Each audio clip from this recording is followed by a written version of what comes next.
Welcome back to Invest in Rome. I'm your host, Dionel, and I'm here with a special guest today, Frank Rolfe. Frank is the co-founder of Mobile Home University and has taught a countless number of students on how to buy and operate mobile home parks across America. Welcome, Frank. We are live in Omaha, Nebraska, where we are here to go on one of Frank's famous mobile home park tours. Thanks for having me and being a guest. I know that it's a very busy day for you. Sure. I know that several big operators credit you for getting their start in one of your boot camps. Correct. Sure. You're the fifth largest operator. We've been as high as fifth. So we've ranked everywhere. When I first started out of my first portfolio, I think I was 62nd.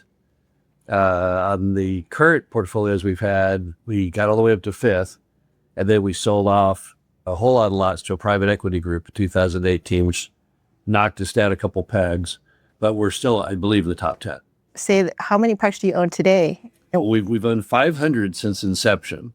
I think today we probably own around 120 still. Wow. And where are they at? All over? All over the U.S. I think we've been in a little over half of the country. I think we've been in 26 states. I think today we are probably in, I'm going to guess, maybe 18 states remaining. Are there some states that you definitely avoid? Yes. We've never bought in California, even though it's the second largest state for mobile home parks. We've never bought in New England because there's very few parks and the laws are terrible. We've never bought really in the Pacific Northwest, mainly because it's not where we live or what we know well. And we were lucky because we would have ended up with rent control in Washington and Oregon if we had.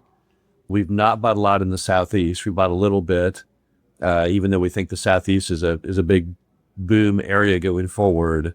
Again, it really wasn't in our area. So we live in the Great Plains and Midwest, so that's normally where we buy. Okay. You've been in the mobile home park industry for 2 decades. No, 3 decades. 3 decades. 3 decades, yep. When was your first park? First park was Glen Haven Mobile Home and RV Park in Dallas, Texas. And it's still there. And every time I'm in Dallas, I drive by it.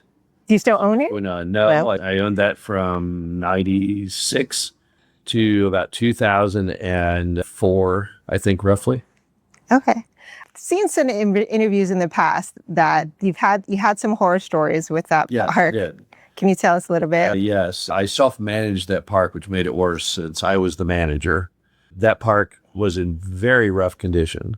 And when I mean rough, I don't just mean physical appearance, but the tenant base was very strange. He had carnival workers. He had just a whole bunch of crazy people. And so when I showed up on the scene, since he was not managing it, the owner was in California. Was it like a big carnival? Were they just doing like circus tricks at the mobile home park? In the back corner, they had put in a wrestling arena. So they put in a wrestling ring with the rope things around it. Wow. They built concession stands out of particle board. And on Saturdays, many of them derived their living from this illegal fake wrestling they were doing in there. Wow. Where they were attracting, I guess, the general area to come to this cheesy carnival Saturday night wrestling mess. So you bought more than a mobile home park. You bought gigantic WWF WrestleMania. That's exactly correct. The attraction was it had about 7 acres directly on Interstate 35. And so I thought there was value in the land. The permit was rare. So I thought it was worth more than what I paid. But I knew what I was getting into. It wasn't like it was shocking. You could see it all when you drove through. It was a giant mess. And it came with a negative $2,000 a month cash flow. Oh. So it did not positively cash flow even when I bought it. But I was able to solve the negative $2,000 very quickly. And how did you do that? Well, in this case, it was simple. The owner had done is, again, he was in California and he never looked over any of his investments. At some point, the manager had corralled him into giving everyone free cable TV. Now, I don't know why you'd have to give everyone free cable TV, but he had been railroaded into free cable TV. When I looked at the contracts in due diligence, I saw the cable TV contract was they were providing cable for 83 lots, Wow. but he only had 40 something occupied. So they were charging him every month on the vacant lots the same as if they were occupied. Number two, they gave him no discount. He was paying the full retail price that you and I would pay in a stick-built house for the mobile home lot. You're supposed to get a volume discount. So I called up the cable guys and said, when does this thing end? And they said, oh, it's on month to month. They said, you can cancel with 60 days notice. So the minute I closed, I canceled. Now within 60 days, that went away. And that was almost exactly the amount of the negative. Wow. So that's how I cured the negative. Then I had a huge luck out because another old beat up Glen Haven style park over by what is now the Dallas jail, they was shut down to allow them to build the jail. And so this guy had 100 trailers that he, as part of his agreement with the city of Dallas to sell him the land, he had to relocate everyone. So I went to the guy and said, hey, I'll take as many as you can get. It was in the paper. And so he basically filled me. He filled every lot that a home would fit on. So that was my two-step process to turning Glen Haven around. Cutting the cable, getting rid of all the weirdo people, obviously, and then filling with this other park's closure. And that was the start of it all. And so after I did that one time, I thought, well, I could do that again. And I just kept doing that again and again and again. And that's pretty much the story. Mm. So you didn't get scared off from the first park? No, I wasn't scared off. It was culture shock because I had owned a billboard company, which I just sold. So to me, the world of business was everyone was wearing suits and it was all very classy, right? And so I went from very classy to pretty much the least classy thing you could humanly do. So that was culture shock, but I never for a minute thought Glen Haven would not work. There was one moment in which I thought I would give Glen Haven back, and that's when in the first or second winter, I got a call that there was no heat, there was no hot water, because all my gas had been shut off. And I thought it was the gas company's fault. And then I found out, no, it was my fault because I had a gas leak in the park. So they turned the gas to the entire park off. I called a plumber to fix it. He says, I can't fix it. All of the gas pipe has tiny little pinhole leaks in it. We had to replace all of the gas lines, which meant we would have no heat for the entire winter. It would cost hundreds of thousands of dollars. So I called up the owner and said, dude, I'm going to give this thing back to you potentially because I had a non-recourse note. And he said, don't give it back to me. I knew this was going to happen. I didn't tell you about it. Call up this guy at this phone number at Northwest Propane, and he'll replace all of the natural gas with propane tanks. And that's what happened. So that was actually my Glen Haven low point because I never saw that on diligence. Again, I didn't know what I was doing. So I didn't know what natural gas was. I didn't know anything. But that was my worst point. But after that, I was never really afraid of Glen Haven's performance. How does one check for the gas leaks like that during due diligence? Problem. In most parks, it would not be an issue. But Glen Haven is what's called master metered gas. So in a master metered gas park, the park owner owns the gas lines. That's a big difference. So I didn't know what master metered gas was. I had no idea how any of this stuff worked. But on master metered gas parks today, you have to be very careful. Most people should probably not even buy one because you really don't want to be in the gas business and you are theoretically the gas provider. And the same is true with what's called master metered electricity, where you are the electrical provider. It's something that was done back in the 50s, a little bit of the 60s. Park owners did that because they didn't want an inspector in their park approving things. So if they didn't have the requirement for a power permit or gas permit to connect, then you never had to let anyone in your park because water sewer was already master metered. It was always on. So you would never want to do that today. But on those parks, you have to be very, very careful. And I unfortunately had bought my first park, not only with master metered gas, but also master metered electricity because the park was so old. It was built in like 1951. So you bought a park with all the problems. Yeah, I realized after Glen Haven, I didn't want to own any more parks like Glen Haven. Mm-hmm. So that was kind of my last Glen Haven park. After that, I was much pickier. I would ask questions like, is this master metered gas? Is this master metered electric? I would be a little more focused on the neighborhood, the tenant quality. But in Glen Haven, I was just an idiot. I didn't even have a due diligence period when I bought it. I just bought it. The guy says, I'll sell it to you. I said, okay. He had very attractive seller financing, non-recourse. And so I thought, well, the worst thing I could do is just give it back. But, most of my tenant horror stories all emanate from Glen Haven because that's where I was self-managing that part. Mm. I want to move on to an article that you wrote it's on your website, and you talk about mobile home parks being a contrarian investment. On top of that, you reference Warren Buffett and mobile home parks being the moat. Yeah. What does that mean? Okay. All right. Well, let's go to the Warren Buffett thing first, since we're here in Omaha, which is where Warren Buffett is. So if you look through Warren Buffett's writings and read his books, one of his big features of every investment he makes is it has to have a moat around it to protect it from competition. Now, that moat could be a license, it could be a patent, or it could be, in the case of like Geico, it requires so much capital to create an insurance company. You can't just open up an insurance company, right? So like the business model that fails the most in America, the highest rate of failure, is a restaurant, because you can open them anywhere, right? And Steak and Shake now, a franchise is 10 grand. Subway franchises, I think, are even cheaper. So let's say you had a burger restaurant. I mean, Steak and Shake could go in across the street from you. Subway could go in next door to you. You have no moat. You have no protection. So when he said the word moat, he means like the moat around a castle, like something that it's impenetrable. You can't get through it to attack the castle. That's what he always looks for.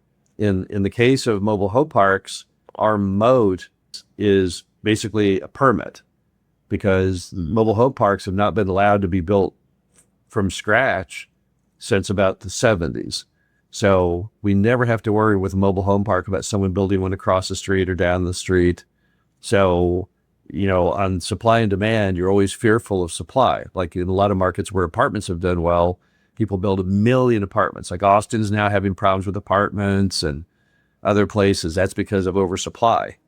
And in our business, you cannot have oversupply because cities won't let you build them anymore. So that's our moat. Help me out here. What was the first part of the question? It was, why is mobile home park a contrarian investment? So here's why we're contrarian. We're contrarian because we're like a dollar store, right? And so when times are tough, people shop at the dollar store. In fact, people track dollar store shopping to track the U.S. economy.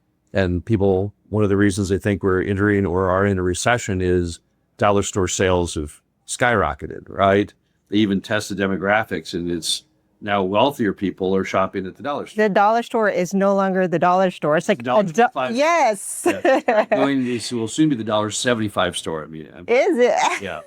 But in any event, with mobile home parks, us being so insanely cheap for housing, when times are tough, everyone needs cheap housing.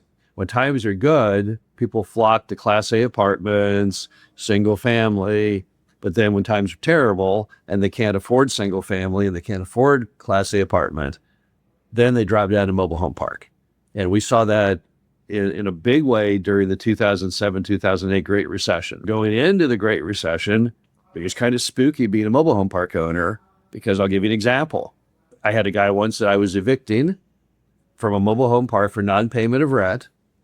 And so he comes to the office and he says, you don't need to go to the trial and evict me. I will just go ahead and turn in my key now.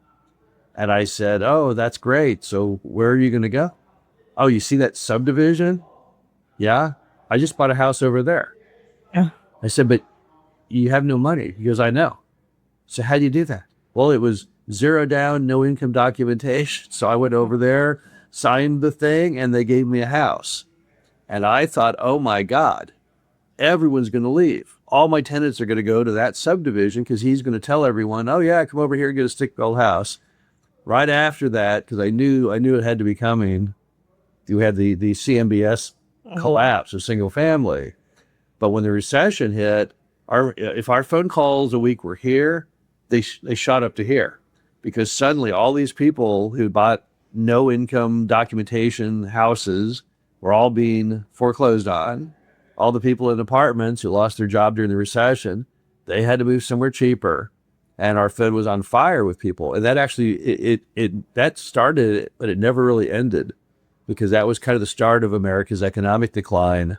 And so it's just been that way ever since. And if you ask people in the park business, like their mindset was you had the pre-Great Recession and then the post-Great Recession. And it was two different industries. In the post-Great Recession, our rents went up a ton because of supply and demand. And in the pre-Great Recession, we were always scared that people were going to say, I don't really like the mobile home park experience. I'm going to go to this apartment or that. But so that's when I say contrarian. We do best when times are terrible. If times were great, no one would need mobile home parks. They would just all move into nice custom homes with a pool in the backyard. But our industry basically is a hedge against prosperity, right? We're the alternative industry, just like dollar stores. When times are great, dollar store sales tank because everyone who was going to the dollar store says, I don't need to. I'll just go to Walmart or Costco. So we're like a default industry. We're where people go when times are bad. In today's world, everyone's talking about recession, or are we already in one? Are we there again, like in 2008? Yeah, I mean, Q1, I thought would be negative, but everyone was saying would be positive. And then suddenly the Fed announced it was going to be massively negative by 3 points. So I thought, all right, I was correct. And then they reforecast before the final number and said, oh, no, we're positive. And people said, how could you go from -3 to +1, a 4-point spread in a matter of a couple of weeks? And they said, oh, well, there was a massive shipment of gold, which no one has still been able to explain yet, which represented 4% of the entire GDP, that they hadn't counted this giant shipment of gold, which some question, is that the gold going into Fort Knox that supposedly missing? I don't know. But sounds like almost like a made-up story. It does sound like a made-up story. Kind of thin air. Correct. But when the numbers came out, they were wrong. It was, in fact, negative. It was down negative 0.02%. And now they just revised it to negative 0.05%, so it more than doubled.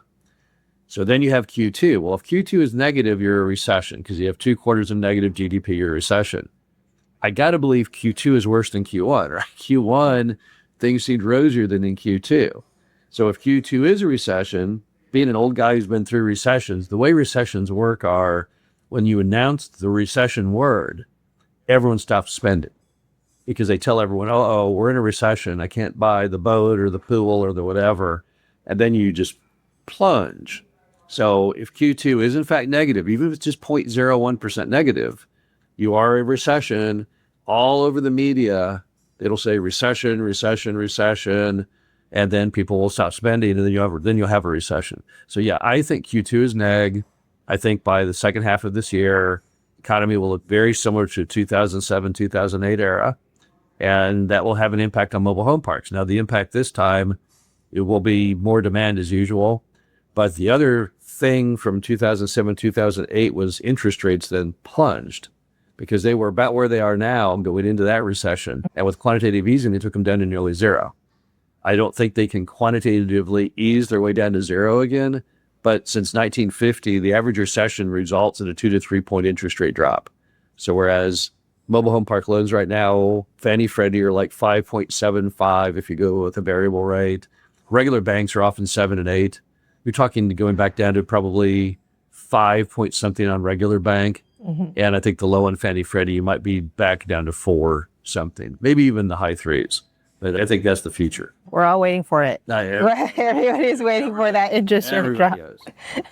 So mobile home parks going into recession, definitely an attractive investment these days to hedge against recession. Yes. Relative to, say, apartments. Well, with the only exception being the Class C, the very downscale apartment. That's the other Dollar Tree of housing. But head to head, that industry, I think, is not as attractive as mobile home park industry, mainly because when you buy Class C apartments, it's more competitive because everyone knows all about apartments. And I think consumers actually like mobile home park product better than downscale apartments. You get the yard and privacy and stuff. But I would say the lowest end of apartments and mobile home parks, that's where you'd want to be. Those are the only two real estate sectors that will do well in tough times. We prefer the mobile home park part. That's the only other thing that has a shot is that really downscale apartment. What about Section 8? Well, see, Section 8 is something mobile home park owners don't deal in because we don't like to own the houses. And in Section 8, you can only rent house and land. We only like to rent land. So I don't have a wide perspective of Section 8. But I will tell you on Section 8, the only problem you're going to have is, it's a program that loses money, right? It's not self-sustaining. And there are being cutbacks right now to some programs in this current bill that's advancing, cutbacks in Medicaid and other items. I don't know what the impact of Section 8 would be. I'm not a Section 8 person. I know that when you rely on government subsidies, like the EV bonus they were paying out, that's dangerous stuff, right? It looks like they may just completely cut that off and there'll be a huge impact on EV sales. So I'm not a knowledgeable person on Section 8, but I don't like, if I was an apartment person, I don't like being dependent upon the government because, as you know, they often change policies at the drop of a hat. And if you're on the wrong end of that, you're in real trouble. But from a park perspective, there really is no Section 8. You'll see Section 8 occasionally on a mobile home park. A guy will have a single Section 8 person in an old rental mobile home.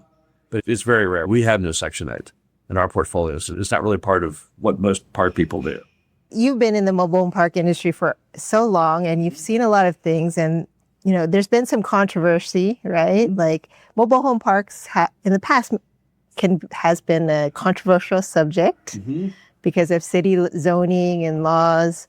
And then you have things depicted in movies where it's very culturally very negative stigma. Stigma, right? What would you say is the biggest myth that people might have about a mobile home park? Probably the single biggest myth is the one you just touched on, which is that everyone in a mobile home park is poor and destitute, and they're going to jump from there to living in their car. And we know better because we've sold 4,000 or 5,000 houses inside of our mobile home parks over the last 30 years.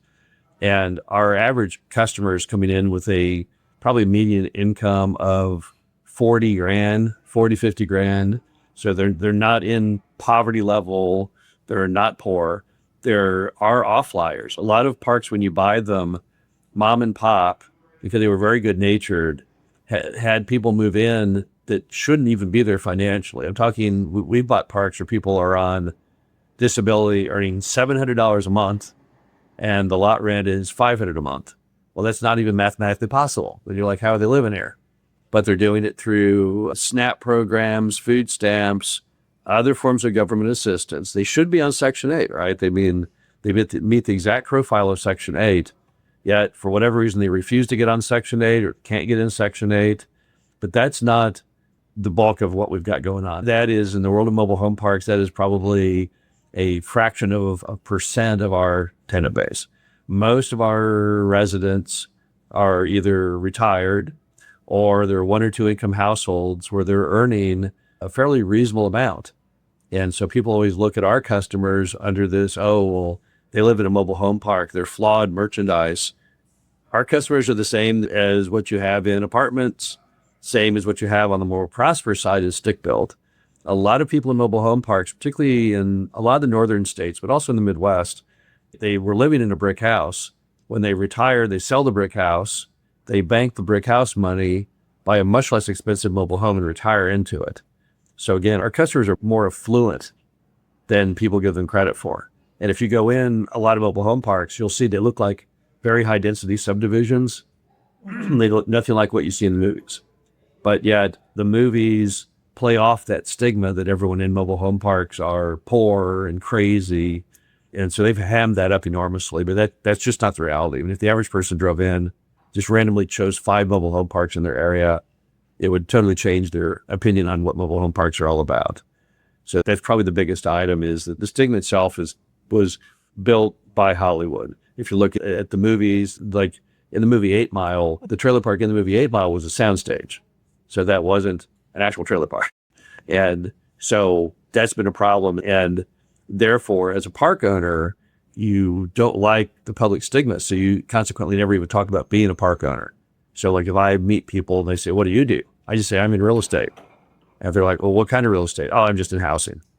And then they assume you're in apartments, right? So you're an okay. If you said you're a trailer park owner, they would think you're a freak normally.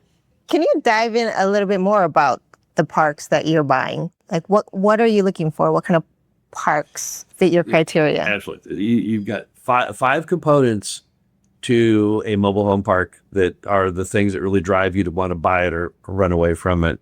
It's infrastructure, density, economics, the age of the homes, and the location. So let me just go over those quickly here. On the infrastructure side, we just want good, working, solid utilities, because a lot of mobile home parks don't deliver that. They have all kinds of jacked up, particularly sewer systems that mom and pop have developed that are not attached to the city's main sewer.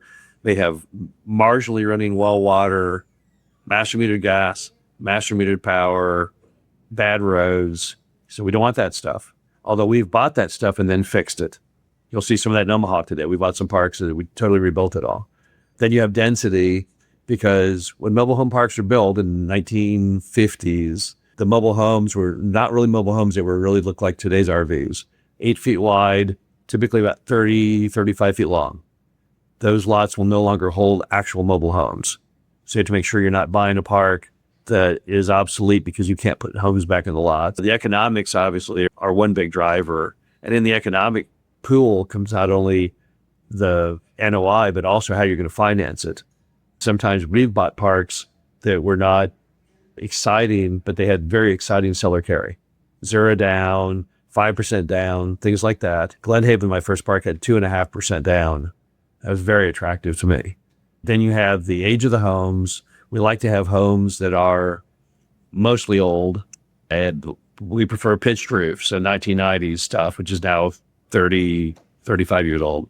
But you don't want to have all brand new homes, because brand new homes kind of take away the contrarian nature, because now they've got a giant mortgage and lot rent. The total payments are $1,000 a month or $1,200 a month. That's not really affordable. Now you're Class A apartment arena, right? And then location, the work well are nice suburbs, areas that people want to live in, good schools, that kind of stuff, or safe urban, right? Which may feature terrible schools and whatever, but it's safe. And you have the same people that making $100,000 a year after the same stuff. They might live in a condominium in downtown that they can walk to the arts district, but they feel safe in, or they want to be in a fancy suburb. Our customers are no different on that. And those are basically the 5 key drivers. The parks that have the great locations have the density and the infrastructure issues because they're old. How they came to have the great location is they were built before the negative stigma. The parks that were built in newer times, they typically have better infrastructure and better density, but their locations are not as good. So you don't really have a perfect park. It's like the park that just sold in Malibu, Point Doom. No one knows the final price on it. It's thought to be $200 million plus. But that park, besides its great location, is terrible in every other regard. It's terrible infrastructure. I think it has master metered water, sewer, gas, electric. Most of those parks on the Pacific Coast Highway do, because there was no way to get sewer because you're on the ocean. But that's just it. So you realize, unlike many other industries where you could have like the perfect hotel or the perfect office building, we can never have perfection, because the thing that makes us perfect on some of the key drivers makes us terrible on the other key drivers. So why would, for example, that Malibu Point Doom for $200 million, why wouldn't somebody just take that oceanfront land and build something else? They can't. That's the key thing about Point Doom, Paradise Cove, all of those famous Pacific Coast Highway parks, is California changed the setback from the ocean. You're seeing it right now with the homes that burned in Malibu in the fire. You can't put most of them back, right? They were grandfathered. They've lost their grandfathering now. So all those homes that were like when you're going north on Pacific Coast Highway on the left side, featured on like 2.5 Men, that kind of stuff, they're not coming back. And so the problem with Point Doom is that, my understanding, it can only exist because of its grandfathering. So if you were to clear it out, I don't know if you can even put a single house back on it. That's the problem with it. It's got all kinds of entanglements with setbacks and ocean and all that kind of stuff. But you're correct. If that was anywhere else, sure you would. A park sold for $240 million in Sunnyvale, California, and I think everyone believes it will be scraped and go back in as patio homes or something like that, or as multi-story apartments, right? There was an article recently, someone was tearing down a 80 space park to put in 400 apartment units. Well, there's no way in that case anyone would ever go with the park over the apartment units. But in a few of the select cases, like there was one in Newport Beach that sold for 80 million 20 years ago, same story. The problem was with his setbacks and all of this stuff, that if they tore the park down, even at $80 million, he would not have enough land to sell a single family that was worth more than 80 million bucks. Wow. And so do you think mobile home parks are in danger in some places? Oh, you mean as far as being redeveloped? Yeah. Oh, yeah. You're seeing that. I do this thing where I review all the mobile home park news every week and just trying to give people who are not in the industry what industry perspective would be on these often very negative articles that people write. And the most common article is a park being torn down and then people being all upset about it, right? The park's being torn down and it's displacing 100 seniors, or this park is being torn down and it's displacing 80 families. That's the most common. And the reason it's happening is that mobile home parks have one huge flaw from a development perspective. They're just on one level. So anything where you can go up more than one level, there's no way the park can compete with that. And the only reason everyone doesn't just develop parks all day long is you do have a big capital cost. You want to build a 400 unit apartment complex, you're talking, I don't know what, a huge capital investment to do that. And so that holds people back. You have permitting issues. In some states, you'd have to relocate the tenants, like in California. But in a lot of cases, mobile home parks are endangered because they have typically really good locations on major street frontage. They all have access to utilities. They have everything apartments want. And they're just the right size. Your average park in America is like 7 acres. It's exactly what apartment pad size is, about 7 acres. So in answer to your question, yes, they're all functionally endangered. But if the lot rents can keep going up enough, that's the only thing that will hold them at bay. If you pass rent control like they're doing now, that's suicide for parks. When they pass rent control, all the parks start getting torn down because every apartment person buys them, scrapes them, puts in new apartments, right, or puts in a non-rent controlled use. So yes, they are endangered like that. But thinking about that, the economics of it, scarcity makes it very lucrative. Correct. Right. Yes. And go back again to the moats and Contrarian. Will be more valuable. Yeah, there really is no megatrend. And I know it drives anti-mobile home park people crazy, but there's no negative megatrend against mobile home parks, not because mobile home parks are genius, just sheer luck, just the way America turned out in the end.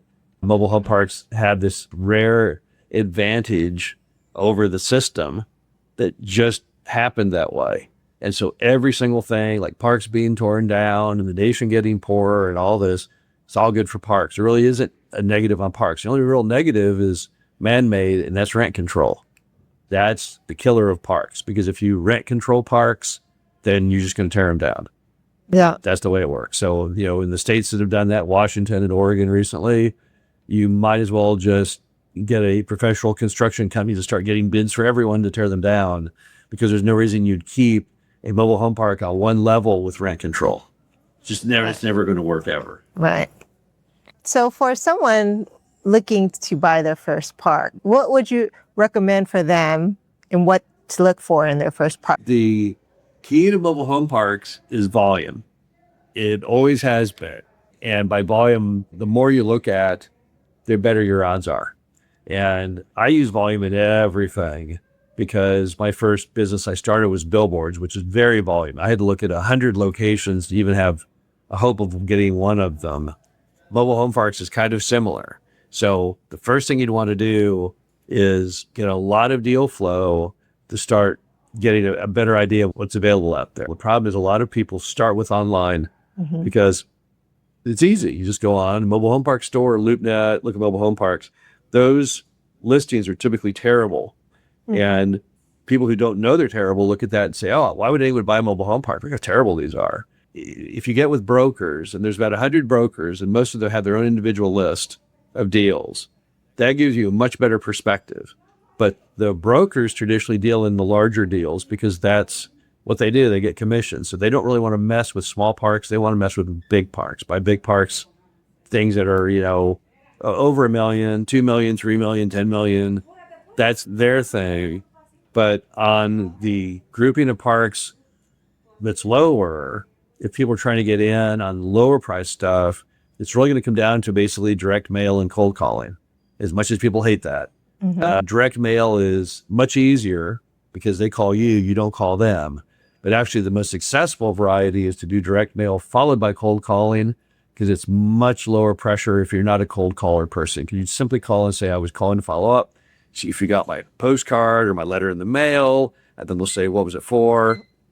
And then you say, well, it was for your mobile home park. And they can say, yeah, I got that. You can then say, well, what are your thoughts? And he goes, I'm going to run it by my wife. Call me in a week.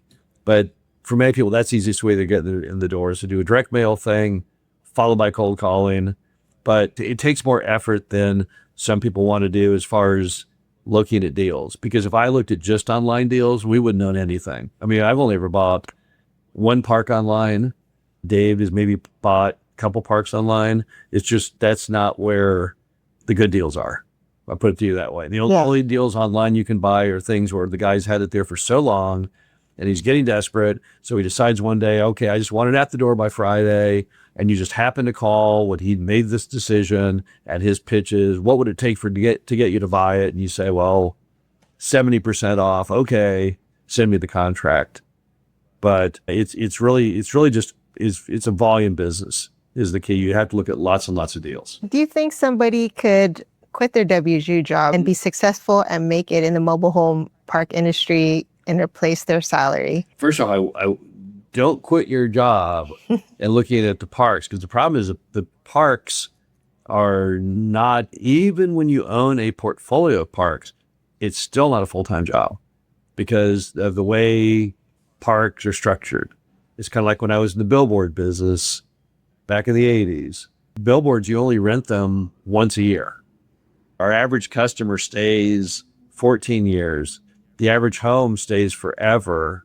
We don't do any repair and maintenance on the home. So all we have to do is make sure the water and the sewer and the power and the gas are all functioning. Roads don't have any giant potholes in them. Our permit's up to date. And that's about it, right? Most people in our industry start off as a side income, a side hustle. And when that gets to a level of income that can replace your full-time job, then they quit. And I know a guy, for example, he was an executive at a big shipping company. He bought a single park in Texas, and that park did well, and he kept raising the rent. He kept filling it up. Next thing you know, the park was making as much money as his job. And he made the conscious decision. He didn't hate his job, but it wasn't that exciting to him. So he basically quit his job, just had his mobile home park, made about 1 or 2 cents then. But that's normally how it works. It starts off as a side hustle until you have the choice to replace it or not. You don't need to quit a job to be in this business, because 99.9% of everyone in the business, it began as a hobby. It's a weird business like that. It's not like a restaurant where you have to be there from 6 in the morning till 9 at night, or the restaurant just collapses. Our business is very self-sustaining because you're just renting land, right? That's how we're weird like that. So for investors, critics say that investors make money by raising the rents, right? And that can kind of be a controversial topic also, especially for affordable housing. What do you say to that? Okay, well, to me, it's not really controversial. What the problem is, I guess, is people miss all of the intricacies of how that all works, right? So let's assume that I'm buying a mobile home park. When I buy the mobile home park, I have to cover now a mortgage, which there was no mortgage prior, and the utilities and all the other operating costs. And I've put real insurance on it. Mom and pop often don't even have insurance. Or if they have insurance, pathetic. It's like total liability of $100,000, and I got to carry $5 million. So for that park to function in a modern world, it's going to have much higher rent, because if nothing else, I had this giant mortgage I have to pay, and mom and pop had none. So if the two pass, you either can bring mobile home parks up to modern times where they still function, or you can just tear them down. But you can't have modern mobile home parks with that much higher rent. It's impossible. And a lot of people, they have this dream that people will buy a mobile home park for $5 million, fix the utilities, and do all this for free. Like they're a nonprofit. And that isn't how it works in the real world. And the nonprofits even are lying to everybody, because there are groups out there where they organize the tenants to buy their own park. And what they don't tell you is that the rents are higher when the tenants do it than when the businesses do it. And the reason for that is when the tenants do it and when they manage it, they won't evict their friends, right? And they're not going to vote to have, any of these now new capital costs you would have to do. So they starve the parks, yet they can't collect all the money. So the rent has to go up even higher. And some of those have already got into foreclosure. There's 4 right now in Canyon City, Colorado, in just one market. 4 parks owned by the tenants, which are in foreclosure. And if you deep dive, you'll see there's many, many more that are either going that direction or starting to be non-perform. So if society decides mobile home lot rents are evil and we can't allow it, then just demolish all the parks. If people like the concept of having mobile home parks around as an affordable housing option, then they're going to have to acknowledge the rents have to go up, because there's no way you can possibly do it. Right. The other part of the argument, which is really flawed, and I urge people to do this just to understand how screwed up America maybe is today. But one day I went on the calculators the government gives you. They have as part of their financial awareness program. They try and teach people how to budget, right? So I went on one of the government's calculators, which you can find online. And I put in the normal variables. I said, I'm a family of 4, and so what should my budget be? And your housing came in as 4th, which is bizarre. So before housing, you had childcare, transportation, and health insurance. All came in higher than your rent, which makes sense to me, because health insurance for a family of 4 is like $2,000 a month. Mm-hmm. Right? Childcare came in at like $1,500 a month. Transportation, if you have 2 cars today, it was like $1,600 a month. Housing came in 4th. But people never question those first 3 in the media. They always focus on rent as though rent is the biggest thing going on. In a mobile home park, our rent is here. Those costs are up here. But where is the focus or criticism on these up here? It's kind of bizarre that landlords have become the big focus, but it's not true. I mean, if I increase the lot rent on a mobile home park by $50 annually, which is about as high as we normally go, many operators don't go more than 50, I'm eclipsed by those 3. The health insurance went, 220, the car went up 180, but there's no pushback. Yeah. I look at what society does on this. There's some kind of behind the scenes focus on landlords as being evil. It's a whole free rent movement. Right. People are doing, right? Like the mayoral candidate in New York that just won the Democratic primary. His whole thing is we need to have frozen rent, not even inflation increase, just frozen in time. Right. And yet I don't see him talking anything about the other 3. So yeah, it's a little hypocritical, to be honest with you. New York City rent is expensive. No, New York City. Well, there's a lot of contention there. Nancy, both live in New York City, as does my brother, and I don't even understand the rent there, to be honest. I don't understand. I mean, they finally did away with the broker thing, broker fees. For what you get, is that the best you can do? I mean, there's so many other parts of America that are prettier and nicer and at a fraction of the price. I'd never really understood. Don't understand the Big Apple. Try to understand. I can't. I don't hate it, though. I love New York City. I lived there for a little bit. Yeah. Figure it out economically. But apparently people do. Yeah. There's millions of them there. So where do you see the future of the mobile home park industry going? Now we have more institutional investors, private equity companies going in the game. And then you have the economy, and then you have things like boxable, and then you have tiny homes, and then you can buy homes and get them shipped from Amazon now. Yep. Well, the first thing you have to acknowledge is the current housing industry in America does not work, right? The median home price, I think, is now $412, I think. And for most Americans, that's just not attainable. That's a lot of money on a house. So if we all acknowledge, okay, the old ways don't work. I mean, they're good. And there's people who can buy a $400,000 house, but there's a whole lot of people who can't. Yet multifamily isn't really what they want out of life. People want detached housing of some type with a yard. So how do you build things cheaper than the stick built and give people yet that detached vibe? And mobile home parks are one option. They're not the whole option, because mobile home parks are really, as an industry, pretty small. There's 44,000 parks. No one knows how many total lots there are, but the government lies when it says that 8% of Americans live in mobile home parks. They don't. 8% of Americans live in mobile homes, but more than half live on homes on their own land. So mobile home parks serve about 3% of the U.S. population. So basically, there's about 9 million people in mobile home parks. So we're not the big solution. And cities are not going to allow new mobile home park construction because they hate them, and that stigma will be hard to ever get over. So what it opens the door to are things like boxable, which look really nice.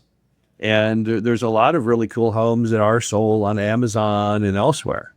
But it's kind of, I see it a little bit like Uber, because when Uber first came out, even Austin banned it and said it was a violation of the taxi cab franchise law, right? So Austin, of all places, said, no, you can't Uber here, you can't Lyft here. And ultimately, the public prevailed because they wanted Uber. They didn't want taxis. So the city said, okay, it violates all of our laws, but we'll just go ahead and do it anyway. I think that will happen in housing at some point. People will say, you know what? The reason you can't put a boxable home on land is the Uniform Building Code says it's illegal. We're going to undo the Uniform Building Code. And of course, they have a huge lobby. Single family home builders are a huge lobby. And they're going to fight that tooth and nail to the end of time. But so did the taxi cab folks on Uber, and they lost. It's kind of like prohibition, right? Right. People wanted to drink. Government said, oh, you can't drink. At some point, it collapsed. I think that will happen. It's going to take a while because you'll have to have more young people, more millennials in government positions who are more flexible on this and just say, wait, that Uniform Building Code, that's archaic. Well, why are we doing this again? To help out builders? Why are we helping builders out? Well, because a lot of our laws came from graft and corruption over the decades. But that's what will have to happen. If they kill off the Uniform Building Code, then sure, people will buy land, they'll drop a boxable or a cool looking Amazon home or a tiny home. And I think, 3D printed homes probably is the best of the whole crew, to be honest with you. If you look at the price. Is that like a prefab home? No, 3D printed is a technology which is perfected in Europe, but we don't allow it here. It's just like a 3D printer. It prints a house basically out of resin or concrete. Oh. Okay. So you have a giant arm and a computer, and it's crazy to watch. You can look it online. They started out, they could only build round things, right? So they had the arm in the middle, and it could only build a round, what looked like igloo looking thing. And those don't sell well here. Those are working in Poland and places. People are like, it looks like a yurt or whatever. And so, but then they developed a technology to make very sharp corners. That was a game changer. Now in other countries, they can build 3D printed 2-story houses that look like mansions with columns and the whole deal. They're impervious to the elements. You can't hurt them. You can't flood them. You can't do anything with these things. And they're cheap, and they look fantastic, and they're more energy efficient. They win in every category. Not allowed here. But if you, at the bookstore, or online, start looking in some of these weird housing magazines from other countries, that's what the rage over there is 3D printed. So at some point, the younger generation will have to say, we're done with all these laws. We just want cheap, attractive stuff to go on our land. And they will change things enormously. Now, in the mobile home park business, we're so tiny, it's not really going to impact us enormously. You still have to buy the land if you're going to build your 3D printed home, your tiny home, put in the utilities and all. It's not cheap. It's not like something that people without large incomes could ever hope to do. But it would give people the ability to have a cool house for like $125, $150. With a yard, and there's a huge demand for that. Our industry will never get there. It's like, when people ask you, so how are you going to work for just this tiny little 3% of America? But yes, I think in the future, over the next 50 years, you'll have your traditional stick-built homes and your apartments and your mobile home parks, but you'll also have this thing in the middle. And the middle will be using the best of modern technology because it's there. Yeah. It's just no one's allowed to use it because right now it's illegal. But when the demand gets so high for that product, those laws will collapse, in my opinion. It'll be Uber 2.0 only for housing. That sounds really cool to imagine a world with 3D printed villages everywhere. You're going to see it, but it will take the public to do that. They will have to vote in politicians and people to overturn those laws. There's nothing the housing industry can do about it. That's a governmental issue. And again, we have giant lobbies in America that push certain things in certain directions, giant pharmaceutical lobbies. We have all these giant lobbies, and one huge lobby is single family home building. And you'll have to have a revolution. You'll have to have a demand that is so strong it can topple that group. And that's really, it's a hard group to topple. They've been paying off politicians in donations forever. So you'd have to raise an enormous amount of money for those politicians to feel like it was more advantageous to go with the anti-uniform building code people over the ones who are pro-UBC. Okay. Well, just to wrap things up, thank you very much, Frank, for your time today. I'm super excited. Good. To go do your tours today. Yep. I never imagined that I had never planned on coming to Omaha, but I'm finding it a very cool city. Yes, it is. It's a little different. Yes. Thanks for joining today's episode of Invest in Rome. If you found value in this episode, please share it with a friend. New episodes dropping weekly. Like, follow, and subscribe. Until next time, I'm Dear No. Keep investing, keep roaming, and keep living the life you deserve.